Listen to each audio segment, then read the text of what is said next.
The supertanker brought about a golden age in the oil tanker industry. But starting in 1969, a series of accidents placed the industry under scrutiny.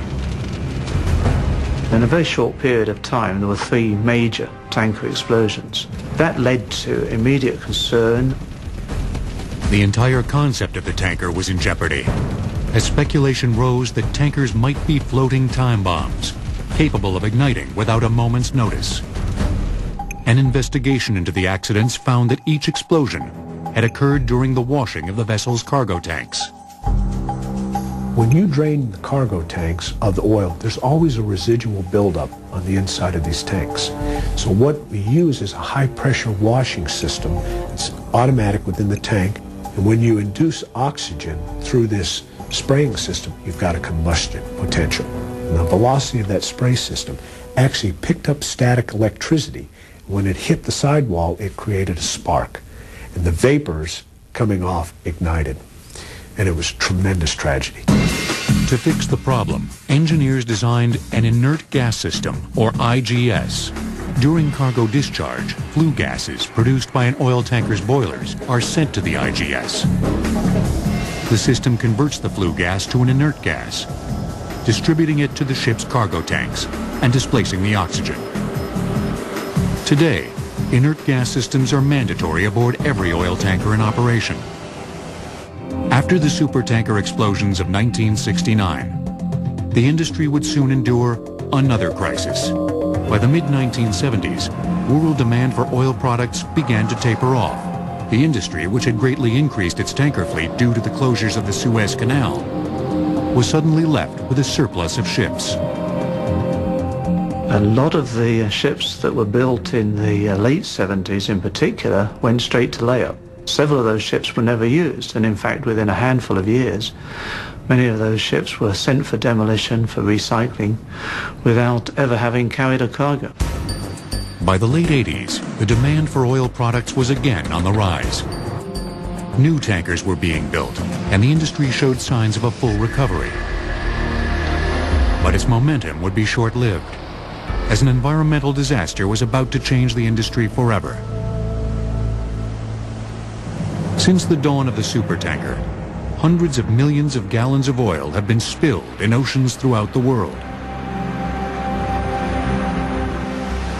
But no oil tanker spill has had a greater impact on the industry than the grounding of the Exxon Valdez in 1989. On March 24th, the single-hull Valdez hit a reef, fracturing its hull. The result was the leakage of approximately 11 million gallons of its cargo into a pristine environment.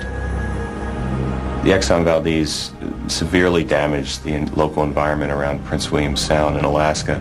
The oil then drifted to the west and continued to damage coastline along Alaska. It killed many animals outright, from birds to seals to sea otters, and then continued to damage fish populations and other aquatic populations.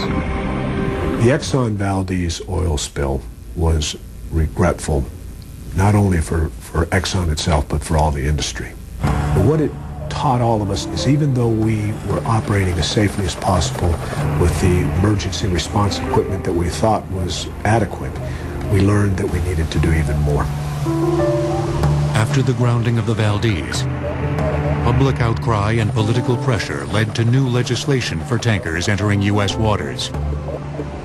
The Oil Pollution Act of 1990 effectively mandated the introduction of double hulls. The double hull basically provides for protection from collisions and groundings. And those incidents represent something like 50% of the incidents that tankers are involved with. So the double hull is providing immediately an enhanced level of protection. OPA 90, as it's known throughout the industry, requires all tankers entering U.S. waters to be double-hulled by 2015. However, in Europe, the tanker spills of the Erika, and later the Prestige, created a new set of legislation from the International Maritime Organization. The Prestige was an incident that occurred in November 2002 off Spain. Unfortunately, it led to a very bad pollution, very major pollution of the beaches of Galicia. It also led to a lot of new legislation.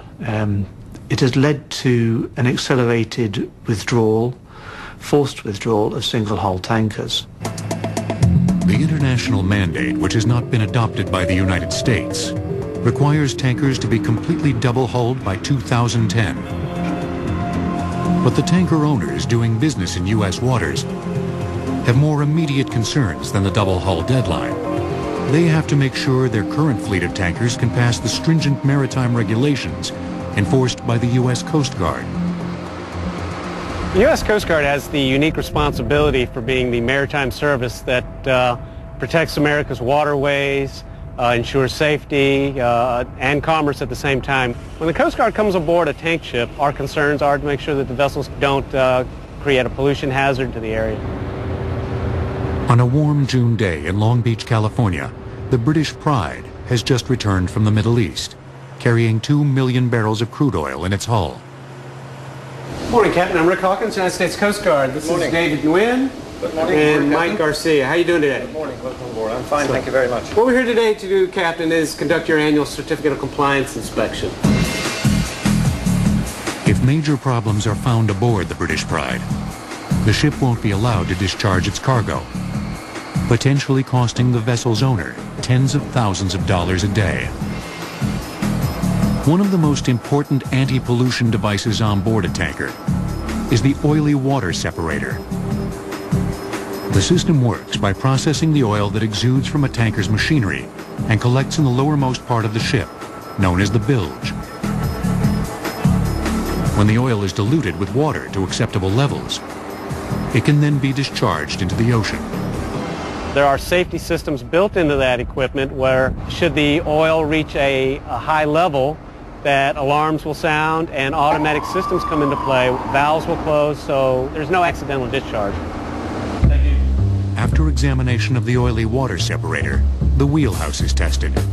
We go from hard port to hard cellar. Hard port, hard cellar. That's hard port. Emergency firefighting equipment is checked and manual control of the ship's rudder is inspected. Upon completion, the vessel is given permission to discharge its cargo. Based on the inspection this morning of the Pride, the ship was in very good condition. The crew, the officers, and the deck crew were very competent and very cooperative.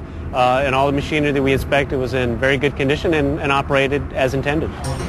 Monitoring the hundreds of oil tankers entering U.S. harbors is a huge responsibility for the Coast Guard. And they're about to get even busier, as the tanker industry is currently undergoing the highest level of new ship construction since post-World War II. The largest oil tanker spill on record occurred in 1979, when 2 tankers collided off Tobago Island, spilling approximately 280,000 metric tons of oil into the Caribbean Sea. Oil tankers will return on Modern Marvels.